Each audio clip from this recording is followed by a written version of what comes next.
பிரியமானவர்கள், இயேசுவின் நாமத்தினாலே இந்த காலை வேளையிலே ஆராதனை கொண்டதான இதை பார்க்கிறதான ஒவ்வொருவருக்கும் இயேசுவின் நாமத்தினாலே அன்போடு உங்களை வாழ்த்துகிறேன், ஆஸ்வதிக்கிறேன். கர்த்தர் உங்களை இந்த 8 மாதங்களை கடந்தோம், 9ஆம் மாதத்திலே பிரவேசிக்க செய்திருக்கிறார். இந்த புதிய மாதத்திலே கூட ஆண்டவர் உங்களை சந்திக்கும்படியாக அவர் ஆசீர்வாதங்களோட உங்க வீட்டுக்கு அவர் தேடி வருகிறார். ஹல்லேலூயா, ஸ்தோத்திரம். ஆண்டவர் நம்ம கொடுத்த வாக்கு தத்துவம் என்ன தெரியுமா? இஸ்ரவேலை ஆஸ்வதிப்பதே ஆண்டவருக்கு பிரியம். நம்ம எல்லாரும் ஆஸ்வதிப்பதா ஆண்டவருக்கு பிரியம். இன்னைக்கு மனுஷங்களோட யோசனைகளாலே, மனுஷனுடைய சுயநலத்தினால்தான் இன்னைக்கு மனுஷன் கஷ்டப்படுறான் தவிர, ஆண்டவரை நம்புகிறவர்கள், ஆண்டவரை தேடுகிறவர்கள், ஆண்டவர் மேல் நம்பிக்கை வைத்தவர்கள் ஒரு நாளும் கெட்டு போவதும் இல்லை, ஒரு நாளும் தேவனால கைவிடப்பட்டதும் கிடையாது. அழகா இங்க சாலோமோன் சொல்றாரு, நீதிமான்களுடைய வாசஸ்தலத்தை தேவன் விரும்புவாராம். ஹல்லேலூயா. என்ன இருக்கும் நீதிமான்களுடைய வாசஸ்தலத்துல தேவன் விரும்புகிறது? என்ன இருக்கும் உள்ள? வேதம் சொல்லுகிறது, அவரோட ரகசியம் இருக்காங்க. மாறுபாடு உள்ளவன் கர்த்தருக்கு அருவருப்பானவன். நீதிமான்களோட அவரோட ரகசியம் இருக்கிறதா? ஆண்டவர் ரகசியம் வச்சிருக்கார் நம்ம வீட்டுல கூட. அவரு சொல்லுவாங்க சில பேர், அவன் கிட்ட சொல்லாத ரகசியம் இது. அது மாதிரி ஆண்டவர் நிறைய ரகசியங்கள் நம்ம வீட்டுல ஆண்டவர் வச்சிருக்காரு. நமக்கு என்ன செய்ய போறாருன்னு சொல்லிட்டு மற்றவங்க யாருக்குமே தெரியாது, நமக்கு மட்டும்தான் தெரியும். ஆபிரகாமுக்கு சொல்லாமல் ஒரு காரியத்தை நான் செய்வேனோ, ஆண்டவருடைய பிள்ளைகளுக்கு ஆண்டவர் சொல்லாமல் ஒரு காரியத்தை இருப்பாரோ? அல்லேலூயா. ஆபிரகாமுக்கு மறுபடியும் தேவன் சொன்னார், நான் உன்னை ஆஸ்வதித்து உன்னை பெருக பண்ணுவேன், வானத்தின் நட்சத்திரங்களை போல உன்னுடைய சந்நிதி இருக்கும் என்று ஆண்டவர் மறுபடியுமாய் கர்த்தர் அவனுக்கு வாக்கு தத்தம் செய்துக்கிட்டே இருந்தாரு.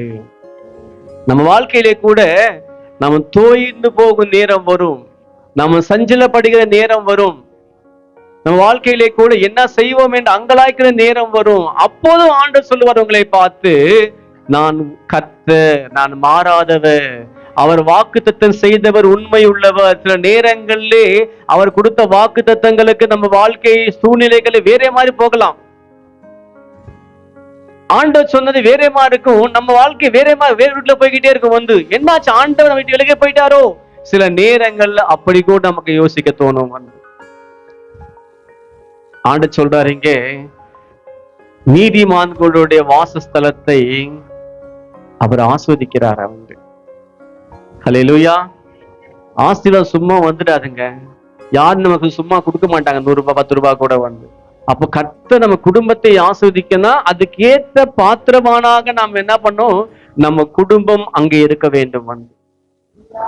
ஸ்தோத்திரம். தாவீது சொல்றாரு ஒரு இடத்துல கூட, நீதிமான்களின் கூடாரத்திலே கம்பீர சத்தம் உண்டாயிருக்குமா, இயேசு வந்த இல்லத்திலே சந்தோஷம் உண்டு, எல்லாவற்றையும் அங்கே ஸ்தோத்திரம் உண்டு.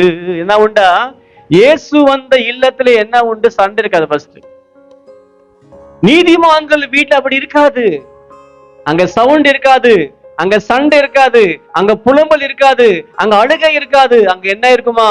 ஆடல் பாடல் தான் இருக்கும், ஜெபம் தான் இருக்கும். அங்க எனி டைம் அங்க என்ன பண்ணுவாங்க? எல்லாரும் வாயிலே கர்த்தரின் துதிதான் இருக்கும். அல்லேலூயா. அதுதான் நீதிமான்களுடைய கூடாரம், அதான் வாசஸ்தலம். தாவீது சொல்றாரு, நான் எக்காலத்திலும் கர்த்தரை ஸ்தோத்தரிப்பேன், அவர் துதி எப்போதும் வாயில் இருக்கும். காரணம் என்ன? தேவனை துதிக்கிற பிள்ளை என்ன இருக்கும்? வீட்டுல ஜெபம் இருக்கும், ஸ்தோத்திரம் இருக்கும். வேற வார்த்தையே உள்ளே வராதங்க. அவன் அப்படி இருக்கான், எப்படியாவது போட்டும், நமக்கு என்ன? நம்மனால ஒரு ஜானை கூட்ட முடியாது, குறைக்க முடியாது, பேசதான் முடியும் நம்மனால. அவன் அப்படி பண்றானே, இப்படி பண்ண போட்டு உனக்கு என்ன? அல்லேலூயா.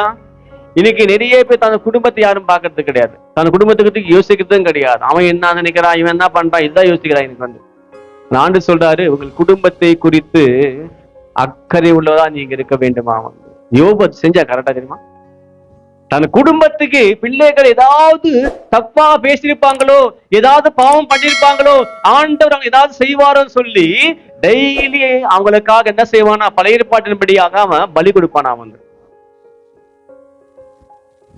குடும்பத்தை குறித்ததான ஒரு அவனுக்கு அக்கறை உள்ளவனாயிருந்தான். ஹல்லேலூயா. இங்க போட்டிருக்க வாசனம், ஸ்தோத்திரம், அந்த வசனம் தான் போட்டிருக்கு பாத்தீங்களா, துன்மார்க்கருடைய வீட்டில் என்ன இருக்குமா, கர்த்தரின் சாபம் இருக்கும். சாபம் ரெண்டு, இங்கே ஆசீர்வாதம், சாபம். தேவனுக்கு பயப்படாதவன், பெரியவங்களை மதிக்காதவன், மற்றவங்களுக்கு அநியாயம் செய்கிறவன், அவன் வீட்டுல என்ன இருக்குமா, அநியாயமாய் வாங்குகிறவன், அநியாயமா சம்பாதிக்கிறவன், அவன் வீட்டுல என்ன இருக்குமா, நிறைய இருக்குமா, என்ன இருக்கும், சாபம் இருக்கும். அல்லேலூயா.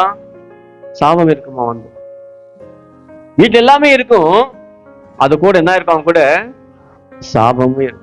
ஆனா நீதிமான்கள் வாசஸ்தலத்தையும் தேவன் விரும்புகிறாரா, அவர் ரொம்ப அது விரும்புகிறார், அதை ஆஸ்வதிக்கிறார். இயேசு ஒரு வீட்டுக்கு அடிக்கடி போவாரா புதிய ஏற்பாட்டுல. யார் வீட்டுக்கு தெரியுமா, லாசரு வீட்டுக்கு போவார். அது மாதிரி இயேசு நம்ம வீட்டுக்கு என்ன பண்ணணும், வீட்டுக்கு வரணும். நம்ம வீட்டுக்கு ஏசப்பா வரணும். அப்ப நம்ம வீடு எப்படி இருக்கணும், யாராவது நம்ம வீட்டுக்கு வராது சுத்தமா இருக்கணும், வீடு அல்லேலூயா. கர்த்தருக்கு ஸ்தோத்திரம். ஆண்டவர் உங்க வீட்டுக்கு வர வேண்டும். உங்க வாசஸ்தலத்தையும் சொல்றாரு, உங்களை குடும்பத்தை நான் ஆஸ்வதிப்பேன். உங்களை மட்டும் தனியா சொல்லல, உங்களையும் உங்க கணவரையும் உங்க மனைவியும் உங்க பிள்ளைகளையும் எல்லாரையும் நான் ஆஸ்வதிப்பேன் உங்கள் நிமித்தம். அல்லேலூயா. உங்க வாசஸ்தலத்தில் இந்த மாதம் கூட தேவன் அவர் தங்குகிற வாசஸ்தலமா இருக்கட்டும். தேவன் தங்கி அந்த குடும்பத்தை தேவன் என்ன செய்யணுமா, ஆஸ்வதிக்கணும். எப்பவுமே நான் சொல்லுவேன், நம்ம பத்தி யாருக்கு தெரியுமா, அதிகமா நம்ம வீட்டுல யாரு தங்குவாங்களோ அவங்களுக்கு கொஞ்சம் தெரியும் நம்ம பத்தி. ஒரு 3 நாள் தங்கினா போதும், நம்ம பத்தி சொல்லுவாங்க எல்லாமே. நம்ம யாரு, நம்ம என்ன பேசுவோம், நம்ம என்ன சாப்பிடுவோம், நம்மளுடைய ரியாக்ஷன் எப்படி இருக்கும், எல்லாம் சொல்லுவாங்க. அது மாதிரி எலிசா அங்க தங்கியிருக்காரு, அவருக்கு தெரியுது அங்க என்ன குறைன்னு சொல்லிட்டு. அதே போல ஆண்டவருக்கும் நம்ம வீட்டுக்கு வரணும். இப்ப யாருமே வீட்டுக்கு கூப்பிடுறது கிடையாது, எல்லாம் பிஸியா இருக்கும். சில பேர் டிவில பிஸியா இருப்பாங்க, சில பேர் போன்ல பிஸியா இருப்பாங்க, சில பேர் தூக்கத்துல பிஸியா இருப்பாங்க, சில பேர் வேலையில பிஸியா இருப்பாங்க, சில பேர் மத்த பேசிட்டு பிஸியா இருப்பாங்க. ஒவ்வொருத்தரும் பிஸி இருங்க. ஆண்டவர் கூட வர்றதுக்கு வந்தா கூட அவர்கிட்ட நம்ம உட்கார்ந்து பேசுறதுக்கு நமக்கு டைம் இல்லை இப்ப. அல்லேலூயா.